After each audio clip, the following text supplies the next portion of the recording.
Hello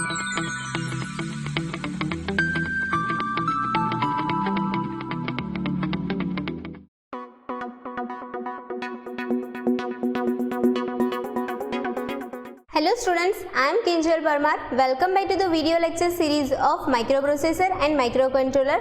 Today we will discuss AVR time delay loop in assembly. So let's discuss how we can create a time delay loop in an assembly. So in creating a time delay using assembly language instructions, one must be mindful of a two factor that can affect the accuracy of delay, the crystal frequency and AVR design. So what is crystal frequency? This crystal frequency of the AVR is the frequency of a crystal oscillator connected to this XTAL1 and XTAL2 input pins is one of the factor in a time delay calculation. So crystal frequency is one of the most important factor while calculating the time delay. The duration of a clock period for the instruction cycle is a function of this crystal frequency. Clock durations time is equals to 1 upon f, right? That means time is equals to 1 upon frequency. The duration of a clock period of the for any instruction cycle is a function of this crystal frequencies. So the crystal frequency, and next is AVR design. So AVR design is basically necessary while for some AVR has a different amount of executions of any instructions. Okay, so it takes a certain amount of time for the CPU to execute an instructions, and this time is referred to as a machine cycle.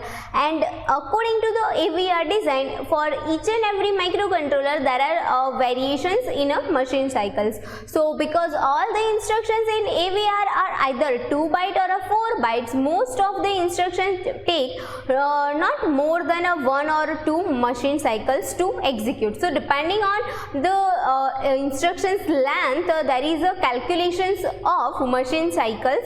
Now here we have a time delay loop calculations for each and every instruction. So here instructions are given and its required number of instruction cycles, and if we have a 1 megahertz clock frequency given, then time required to execute given instructions for a 1 megahertz clock frequency is also given. Okay, so we have a data transfer instructions, then data manipulation instructions like arithmetic instructions, logical instructions, then we have a branch instructions, jump instructions, call instructions, conditional branch instructions, and we have also pseudo instructions. Okay, so each and every instructions requires some machine cycles. Okay, LDI requires 1 machine cycle, decrement instructions require 1 machine cycle. So if all these instructions require 1 machine cycles, then jump instructions required 3 machine cycle, call required 4 machine cycle, then BRNE conditional branch instructions required either 2 or 1 machine cycles.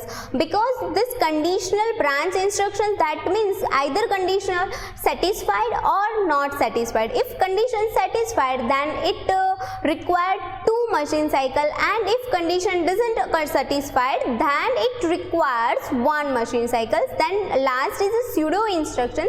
So pseudo instructions does not provide or does not generate any machine cycle. That wise this pseudo instructions does not require any time calculations. Okay, so to calculate what amount of durations required to execute this instructions, we have here one table that first convert this frequency in a time. So 1 megahertz, so it has a 1 microsecond in a time, right? So higher the frequency, lower the time duration. So if we have a higher the frequency, then faster the operations are performed. Okay, so LDI required 1 machine cycle. So for 1 megahertz it required 1 into 1 mu second. Okay, so it required 1 mu second to execute. So for all this LDI, DC, out, add and NOP instructions, it requires 1 mu second. Then for jump instructions, so here for a jump there is a 3 cross 1,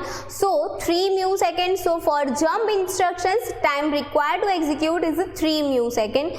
Then for a call it requires 4 millisecond. For branch conditional branch instructions it requires either 2 millisecond or 1 millisecond depending on condition satisfy or not. And for pseudo instruction or says for a directives it does not generate any machine cycle. That's why there is a no time calculations for this directives. So using this kind of calculations we can perform time delay operations and we can generate a time delay loop. So here we have one example that find the size of a delay of the code snipped below. Here we have a code. So if the crystal frequency is 10 megahertz, so here we have this code is given. Okay, remember this code is given and instruction cycles over here are written by us. Okay, so we have to calculate the size of delay due to this code. So first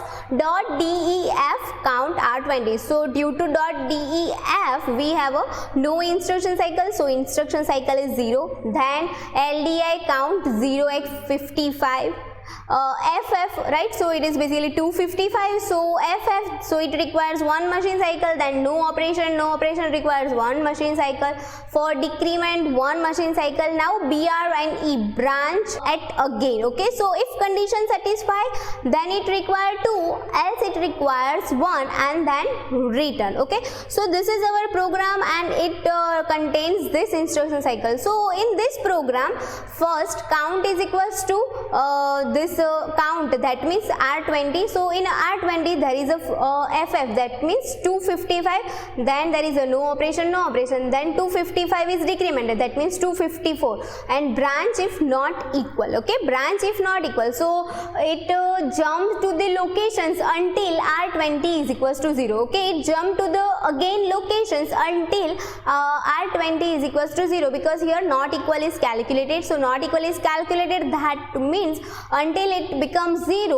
Okay, until it becomes 0 it will jump over here again and again. Initially in R20 there is a 0 0, right? So here this 0x 255, so again it execute the programs 255 times. Okay, so it executes the program again and again 255 until our content of R20 becomes 0 and then return to the main program. Okay, so this is basically a simply time delay loop. Okay, with just 3 or 4 instructions. It decrement, then calculate that if data is 0 or not through this BRNE instructions, and jump over again and again over that labels. Okay, so here we have to calculate that. So here we have a calculations for time delay loop. So first one, okay, first one for LDI, then this this instructions are execute for 255 times. Okay, all the instructions are execute 255 times. Here this no operations, decrement, then BRNE until this 0 is not accomplished. It execute, it requires 2 instruction cycles and it requires for a 255 times. Okay, and also here 1 plus 1 plus 1, this no operations, decrement, BRNE repeat for a 255 times. So that's why here in a bracket we write like this: 1 plus 1 plus 1 plus 2, 255 times. Now after on this 255 times, so for a 1 instant our BRNE conditions must not be satisfied and it will be 1. Okay, so here we use 2, so we just subtract over here for ones, because for one time it condition doesn't satisfy, so it requires only 1 machine cycle. So here we subtract -1 and at last there is a RET instruction, so plus 4. So this is calculation of machine cycle and machine cycle into time required. So here we have a 10 megahertz, so here we write 0.1 millisecond. So here we have a calculation 127.9 millisecond. Okay, so this is how we can calculate time delay loop. Thank you.